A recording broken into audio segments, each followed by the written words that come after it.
That's Nick. And that's Joseph. And today we're here to talk about There Are No Saints, which I believe is the 7th feature directed by Alfonso Pineda Ulloa. It's notably from a script written by Paul Schrader that is probably different than what he originally wrote. This filmed actually in 2012, 2013 as The Jesuit. Had a lot of cast changes, crew changes, and now Saban Films is at long last releasing it May 27th, 2022. Almost 10 years later. Yes, with a notable cast of characters, and yeah. You don't know the director's work, do you? No. Okay. This film is wild. I think that's a sounds like a nice euphemism for what this is. Yeah, maybe wild's not the best. I mean, it's a mess. So Schrader himself made a statement in 2014 when he had seen a cut of the film saying that he loved it. It's an exploitation film, and maybe he would have been the wrong fit to direct it because he would have been too... It would have come out too mature and sophisticated, but he even says like... this story makes a lot of mistakes and things that don't make sense. And, and it is a film that has some perplexing plot holes in how it unwinds. I think it's bad enough that it's enjoyable. Sure. Enough. Like maybe a midnight screening somewhere. It would satisfy. But it's not good. It has some salty moments, some salty dialogue. Real crunchy, Yeah. Okay, the basic story. There's this man named Nieto, played by... José María Yazpik. Who I know from the Almodovar film I'm So Excited. Yes, he's also in Agustin Diaz-Llanes film I really like called Walking Vengeance. So Nieto is a serial killer. Niente is his name. He's a serial killer, and we find out in the opening of the film that he has been released suddenly because one of the officers who arrested him admitted to planting evidence right before he died. So he's just released. His lawyer picks him up from prison and says, yeah, girl, you're free and clear. Go wherever you want. Played by Tim Roth.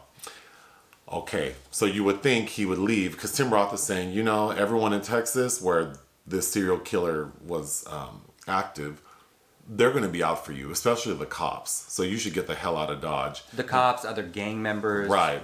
And there's no real backstory to what Nieto did. But it would make sense if he get far away from where all this happened. But he says, no, I want to see my son.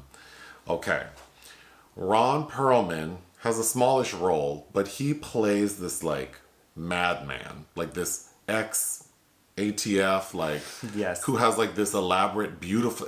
It's shot... It looks really cool. It's this elaborate compound in the jungle somewhere in Mexico where he is trafficking humans. Think Apocalypse Now. We're also made to feel like he's maybe a pedophile. Yeah, Senor Sands. Okay.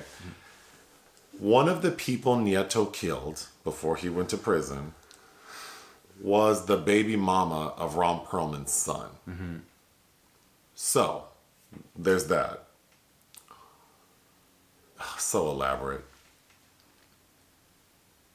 Nieto's wife... Nadia, played by has been remarried. Played by Paz Vega. Yep. She's married to a man named Vincent Rice, played by Neal McDonough. Okay. So Nieto goes back to see his little son, who's being cared for by his ex-wife because she moved on. Ron Perlman has Nieto's son kidnapped for revenge. Mm-hmm.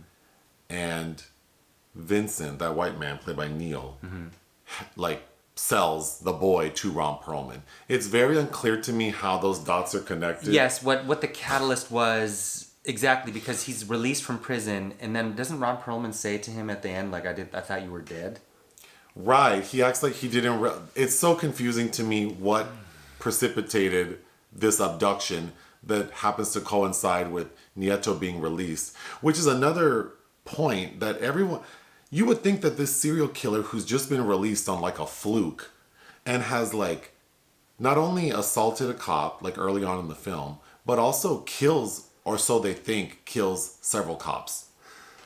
And there's no one, it doesn't seem like there's an all points bulletin looking for this man, but anyway. He is harassed by police and other gang members at points in the first act. So the basic story, Nieto, serial killer, released. He's looking for his son, but Ron Perlman has kidnapped his son for revenge. So of course, Nieto spends the bulk of the film trying to find Ron Perlman with the help of some lady named... Inez, played by Shannyn Sossamon. Okay. They do find Ron Perlman at his compound in the jungle in Mexico. So the bulk of the film takes place, like they've left Texas to go to Mexico. He finds Ron Perlman. His son is there. Ron Perlman kills his son. Mm-hmm. And then Nieto kills Ron Perlman. The end. He's able to escape and move on. And then it's implied that he's going to... Because there's another auxiliary character who helped Vincent, the white guy, sell... Mm-hmm. The kid. The boy to Ron. It's so complicated. Mm-hmm. But that's it. And he's in the trunk in the final shot. So the end of the film doesn't go the way you would think because he doesn't save his son. His son does die. But that's the end. This shit is... There are Schrader elements there. As he said, it was supposed to be a throwback to when he wrote the script for Rolling Thunder, starring William Devane and Tommy Lee Jones, which I do recommend. Vietnam vet seeking vengeance. It also reminds me a little bit of Schrader's film Hardcore, in that this father having to go find this child that is doing, is being involved in some sexual underbelly somewhere. Okay, the opening of the film starts with a quote from the Bible. I think Exodus is from the Bible. Mm-hmm. Okay. Yes. The sins of the father shall be visited upon the sons, which is very heavy-handed. That is a very clear... This was a very clear interpretation of that quote. So we don't need that allusion to the Bible. We didn't need that allusion, no. This director is not Gaspar Noé, I guess. But, okay, I have a lot of notes. I'm trying to get through them. Why, when Nieto gets released, you would think, I'm a serial killer who's serving life in prison with no chance in hell of ever getting out. Then I get out on a fluke. Why wouldn't I get my ass the hell out of Dodge? Especially when my lawyer tells me, girl, you need to leave. And nope, not going to do it. Yes. That was so frustrating. One of the first moments where I'm like, oh, this isn't going to be good is when Paz Vega shows up in a terrible wig and makeup. That's my next note. That lady looks insane. Her wig looks like... It's a shake and go wig. And then what makes it worse is her makeup's not the worst. It's the eyelashes. The eyelashes and that under eye. Oh my God. She looks crazy. And then, of course, when you see hair and makeup like that, you assume there's going to be a reveal. Nope. That's how she lives her life day to day. No, and then of course... Until they kill her ass. She gets murdered. Neal McDonough, who is in this ruse of a marriage with her, which is also a plot point, runs off with the kid. And that's where then we get Nieto... His first stop to find Vincent is with a character named Rink, played by Tommy Flanagan, which he has to go to a strip joint to find. And then there's... One of the things was, are white trash people in Texas this racist? Oh my God. Before these white characters who are racist are killed, although one of the actors is not actually white. The character, the blonde, she's wearing a bad blonde wig too, named Collie, played by Karla Souza. She was born in Mexico. There are three characters who these white, are supposed to be white characters, just throwing spick, beaner, wetback, what? It is... There's a proliferation of...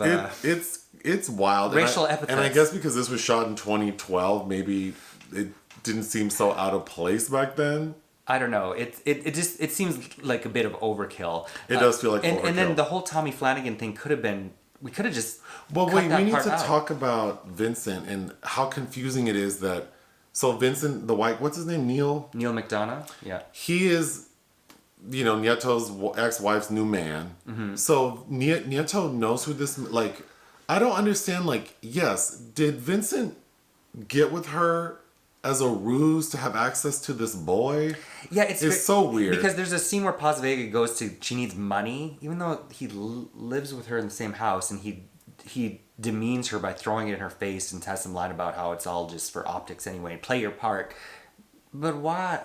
I was confused. I'm sure if I were to go back and watch this film with a more careful eye, I'm sure maybe some of these things would make sense. But it's not clear. It's not clear. If I were involved in organized crime, then my number one priority is to stay low key. Mm-hmm. So why would I be in a relationship with the ex-wife of a notorious serial killer. Mm-hmm. Like, that'd be the last person I want to associate myself with. Because I was so surprised that there weren't, like, journalists and the entire, like, state is not following this man around. Right? Right. It would be like if Charles Manson had been, like, just randomly released and then he's just free to, like... Again, there are some people that are confronting him, but okay. And then but they're all bad guys. I'm expecting there to be, like, news cameras. Sure. The police. And then we get to Shannyn Sossamon playing a character named Inez. And, this is... So, to think why she would have been cast in this, I think it was supposed to be Oscar Isaac and Michelle Rodriguez if Schrader had directed it, which is... Especially with Michelle playing that character more. But Inez, Shannyn Sossamon, and maybe this is because after she started that Monty Hellman movie, The Road to Nowhere, she was kind of in with these kind of filmmakers for a while. But she's beautiful. She fits the role. So her role with Nieto is he needs a decoy to cross the border because he's gonna have guns with him. So she's beautiful. Like it makes sense. But then her character. That character's trajectory makes no sense because he says, I'll pay you $500 to cross the border with me. Just pretend you're my wife, cross the border, and then I'll get you a bus ticket to go right back. Mm-hmm. And she's like, well, give me $1,000. Then as they're getting to the border, well, how about $1,500? How about $2,000? Then they make it across safely. They check into the hotel. And she's like, well, if you're trying to find your son, I could probably help you, but I'll need another $5,000. And then she goes and actually, like, the way they find Vincent is like a real estate developer in Mexico. So she schedules an appointment to view the property, like these luxury condos. And she shows up dressed like if you go to Party City and buy the hooker bag. Like Julia Roberts in the beginning of Pretty Woman. Yeah, the terrible blonde wig, Yeah, and again, another terrible blonde wig, but she does have a reveal, and I don't know why she just wouldn't have had her real hair. Well, okay, so then it's like there's no way this man, Vincent, thinks that this woman is seriously trying to buy this property. And then she's like trying to be seductive and take pictures and do recon, comes back, shows Nieto, and he's like, thanks, not really helpful, but thanks for looking. This dialogue is so bad. The writing's not good. When she comes back and says, okay, I went to the place, Nieto's like, did you see my son? She's like, no, I looked everywhere. I took all these pictures. There are no candy wrappers. Then something else that's a huge plot point is the son made these sketches of his dad. The son's very Christian. Yeah, somehow the son's super religious. And has made his dad into a Christ character on the cross. And there are all these sketches of his dad looking like Jesus on the cross. In the same like orange marker. In the same orange marker, and the drawings aren't the best, but they're creepy. They're creepy because he has all the details of his dad's tattoos from his shirtless body. Like he knows his dad's naked body so well. And he's been gone for 4 years. It's so weird. But so then when she comes back to tell Nieto about the condo development, she's like, there were no candy wrappers. He's like, what about the drawings? Do you see any drawings? Like, why would there be kid drawings lying around this construction site? That was so stupid. But then, to make it even more ridiculous, this lady says, oh, I have a date with Vincent at 10. So she goes to his house at 10 o'clock p.m., dressed like a hooker, and of course he whoops her ass. Well, he cokes her up. And then gives her a bunch of cocaine, and then he's like, you think I'm stupid? You think I really think that you're not, like, watching me? Beats her up. And is about to kill her when Nieto breaks in and kills everyone, including Vincent. Yeah. Okay, but continue with my notes. The sound in this movie is terrible, and I mean like the ADR, the dubbing. These characters, it almost feels like everyone's speaking a different language, and like Spanish, German, I don't know what languages they're speaking, and then they all got dubbed in English. Like pulp films from Italy in the 70s. But then, like, some of them are unintelligible. Tim Roth's accent is quite heavy, and then the way it's dubbed, the audio's low, so I couldn't understand him. Nieto's doing that fucking Tom Hardy Batman voice, like the Bane voice. Mm-hmm. Then... Yeah, he growls all his lines. Then one of those, like, the super racist white character that gets killed early on, mm-hmm. He has, like, a Scottish accent. Can't understand. Tommy Flanagan. Well, he is. He's from Braveheart. Okay, well, can't understand him. And then Neal, McDonough. That guy, he sounded fully dubbed. Mm-hmm. Like, fully. Well, if this shot a decade ago, it sounds like there was a lot of probably manipulation with the script. I think a lot of, especially with the Mexican characters talking to each other, are using dialogue that in English that seems clunky. The accent work seems real clunky because I feel like they're trying to make these characters sound like Tejano gangsters, but then none of these actors probably speak that way naturally, so that felt super crunchy. Don't know why most of these characters aren't speaking Spanish, because they're speaking English in a way that makes it seem like they prefer to speak Spanish. So why would they be speaking English to each other? The score is very telenovela. Absolutely. Heitor Pereira did the score, who's done a lot of children's films. The scores for like Despicable Me and a lot of other films. It's very telenovela, but then also like there's a strip club scene where the music feels like, I don't know where we think we are. Then there's a scene where like I don't understand why these gangsters are following Nieto, like, because again, we get no backstory into why he was like a killer who got convicted with a life sentence. But there's a scene where like these gangsters roll up on Nieto in a parking lot of like a mall. And the way, I actually think the fight sequences, so positive is I think the actor playing Nieto is very watchable. He's quite handsome. He has a lot of screen presence. He's also in Beverly Hills Chihuahua. Oh, and he the fight scenes are pretty good. They are. I mean, I think they're edited in a way that gets around maybe some choreographed issues. Sure. But you could tell that they're trying to make this. They're trying to market this like John Wick meets. But in this parking lot gangster fight scene, there's one of the gangsters who's shirtless. He's a good-looking man. And, you know, he's like the ringleader trying to find him. And then, of course, Nieto starts kicking everyone's ass. And then you see this, like, shirtless gangster. I've never seen a character, like, jump and shoot. Oh, yeah. Because he's trying to shoot over the car. It looked comical. Yes. Okay. Okay. So if you read the IMDb plot synopsis, it says, like, a newly released, like, killer is on the hunt for who killed his wife and kidnapped his son. So he's out for revenge. So a very familiar plot structure. So in most films like that, like any Liam Neeson film, that shit happens within the first 10 minutes. Like we see the wife or the girlfriend or the daughter get kidnapped and then the movie starts. But this shit, the wife and the kid don't get done up until like the 30-minute mark. Yeah, like at the end of the first act. So that felt very dragged out to me. Well, especially I wish they would have used that time instead to explain like Nieto's background, to maybe understand why these gangsters are looking for him, how Vincent is connected to Ron Perlman's character.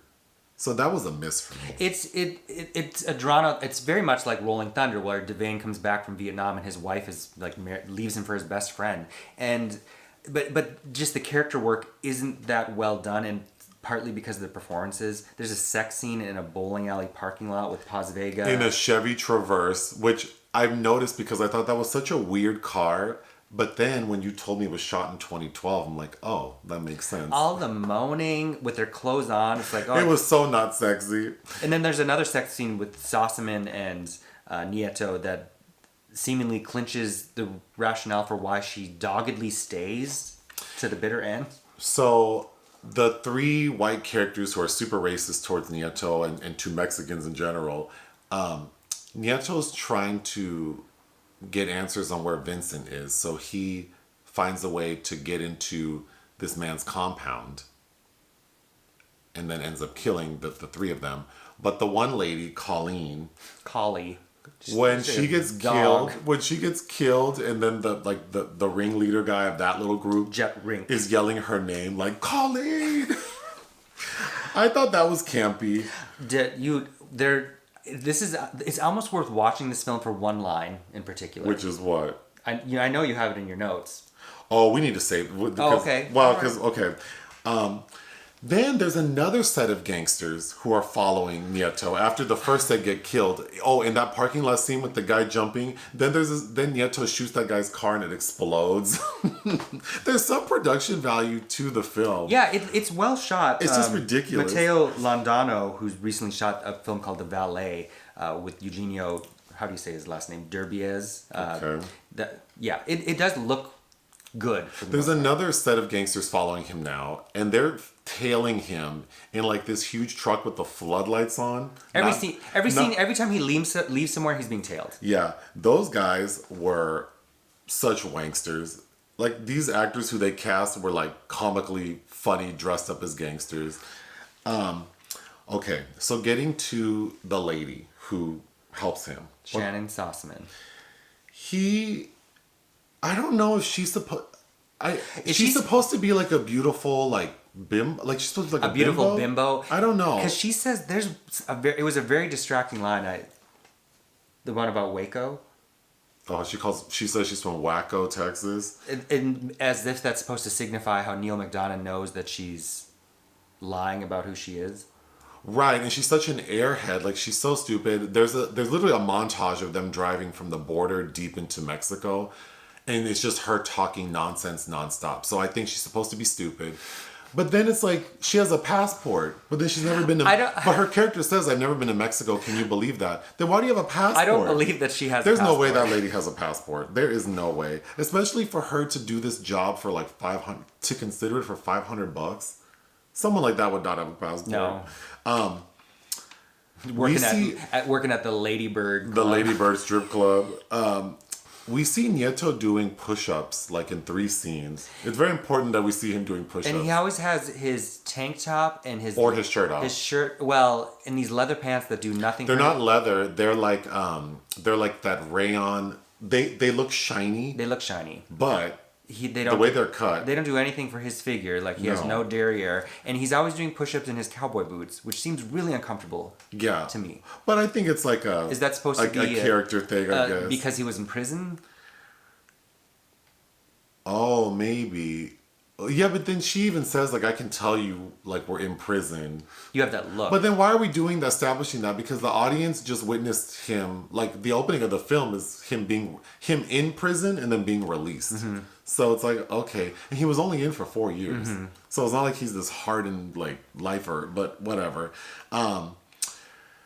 Then when Nieto finally finds Vincent, there's a torture scene, which was actually it was fun. Fun. Well, because he pours like boiling water in his crotch. He takes like a wine opener, like a corkscrew, and like pulls off one of the nails. And that's what we forgot to mention. It's called the Jesuit, or he's called the Jesuit because of how certain Jesuits were known for torturing people by putting out all the tools and taking their time. Really nice, slow, fun torture. Okay, so it's during this torture scene that right before Nieto's about to torture Vincent, he explains to him why he's called the Jesuit. Then, because he's torturing him to get information about his son and who has him, and he does end up telling him. But then he says, the line that you're referring to, the best line in the film, is Vincent is talking about Ron Perlman, basically saying he's a pedophile, and that Nieto's son is a Julio, a good-looking boy. And then he goes, well, by the time you find your son, he's going to have a belly full of leche and an ass full of cream cheese. That might be one of the best lines. I feel like I'll remember this for a long time. In reference to a child being raped. In reference to a boy being molested, a belly full of leche and an ass full of cream cheese. And then just picture Ron Perlman, who actually, that character was shot as Brian Cox. They had to reshoot that with Ron Perlman. Oh. And then there's another odd line where Tim Roth is talking to him about why the cop changed his mind and revealed the truth about the falsified evidence. And he said, well, he had ass cancer. Yeah, he had ass. Okay. Okay. So then, of course, Ron Perlman wants Nieto to suffer. So he wants him to witness his son being killed by dropping him into a well and drowning him. And he does. Upside down in a well. He does drown this kid. But Nieto breaks loose of the person guarding him and starts killing everyone. Mm-hmm. And Ron Perlman is telling the guy protecting him, like, don't do anything. Don't do anything. Like, why? This man's going to kill you. And he does, yeah. And then he does. So basically, Ron Perlman's character lets Nieto kill him. And then Shannyn Sossamon's still there, and they tortured her, and they basically stigmatized her hands. My final note is the ending is so anticlimactic because we expect that he would have saved his son. But I kind of like that his son does die because it's unexpected. Mm-hmm. This film is crazy. It's crazy. I don't know that if it would have been any better. It's probably best that Paul Schrader didn't go down this road, and he would eventually work with Oscar Isaac anyway in the card counter. But I have to believe that if he had done it, it wouldn't seem so stupid. I think that if Paul Schrader had directed this movie, it would have played like Peck and Paz, Bring Me the Head of Alfredo Garcia. I think that's what it would look like. Well, I don't think it's a good movie. It is bad enough that it's kind of fun. It's not as bad as something like is it The Tax Collector? With Shia LaBeouf. Well, that's so bad that it's also kind of like, what am I watching? That's kind of unwatchable. But I think if you have a cute little like indie theater near your, like in your city, and you go for like a late night viewing, yeah, with some friends and some alcohol, I think it would be enjoyable. I mean, we watched it on a Saturday afternoon. Yeah. And I was amused. I think anybody, if you like any of these cast members, it's worth seeing, I guess. I don't think Shannyn Sossamon gives a good performance, but I think José María Yazpik is very watchable. I liked seeing him in the lead. Yeah. What would you give it? I think I'm being very kind with giving it 2 out of 5. I would also give it 2 out of 5. Anything else? No. Listen to our podcast. Bye.